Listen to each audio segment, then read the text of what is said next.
हे students, आज का हम लोगों का टॉपिक है decolonization, independence and the beginning of globalisation.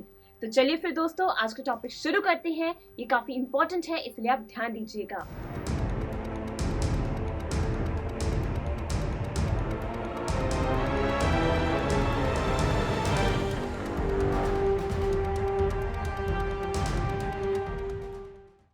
दोस्तों, वर्ल्ड वॉर 2 के बाद बहुत से नेशंस जो कॉलोनाइज्ड थे, यानी कि जिन पर किसी दूसरे कंट्री का राज था, वो अब इंडिपेंडेंट होने लगे थे, यानी कि नए नेशंस की फॉर्मेशन हो रही थी।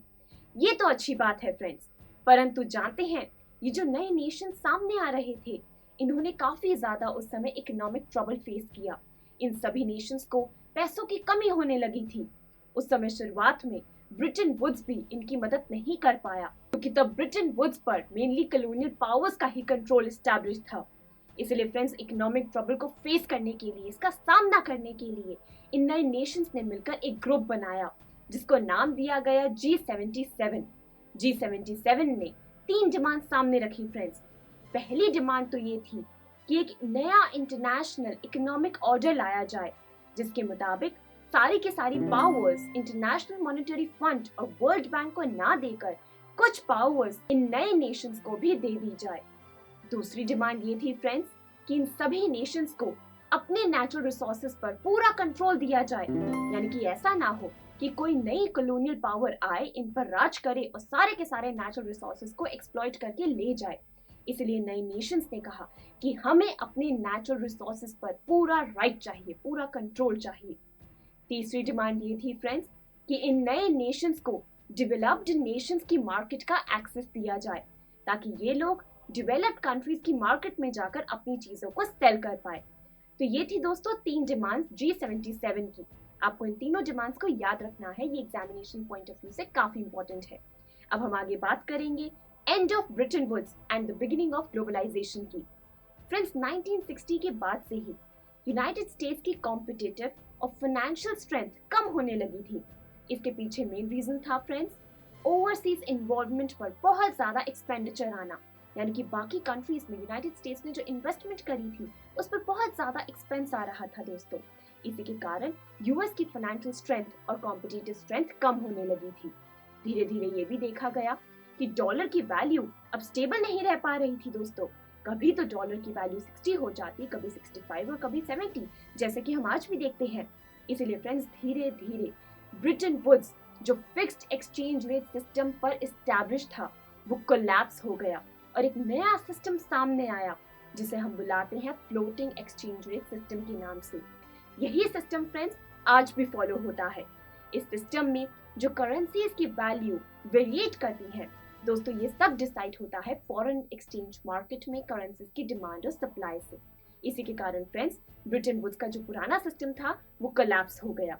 आई एम श्योर अभी तक की स्टोरी तो आप सबको क्लियर है। चलिए आगे बढ़ते हैं। स्टूडेंट्स, 1970s के मिड के बाद जानते हैं इंटरनेशनल फाइनेंशियल सिस्टम में चेंज आने लगा। पहले सभी डेवलपिंग कंट्रीज को ये कहा जाता था कि उन्हें किसी भी टाइप की अगर फाइनेंशियल हेल्प चाहिए तो उन्हें इंटरनेशनल फाइनेंशियल सिस्टम को अप्रोच करना होगा। परंतु 1970s के मिड के बाद जानते हैं डेवलपिंग नेशंस को कहा गया कि अगर उन्हें फाइनेंशियल सपोर्ट चाहिए तो उन्हें वेस्टर्न कमर्शियल बैंक्स और प्राइवेट लेंडिंग इंस्टीट्यूशंस को अप्रोच करना होगा। अब दोस्तों, प्राइवेट लेंडिंग इंस्टीट्यूशंस तो पहले अपने फायदे के बारे में सोचेंगे। इसी के कारण धीरे धीरे जानते हैं डेवलपिंग नेशंस को डेट क्राइसिस को फेस करना पड़ा। सिटीजन्स की इनकम कम हो गई, अनएम्प्लॉयमेंट की सिचुएशन आने लगी, पॉवर्टी की सिचुएशन देखी गई। इसके बेस्ट एग्जाम्पल हमारे सामने है फ्रेंड्स, बहुत सारे तो अफ्रीकन कंट्रीज और साथ में लैटिन अमेरिका।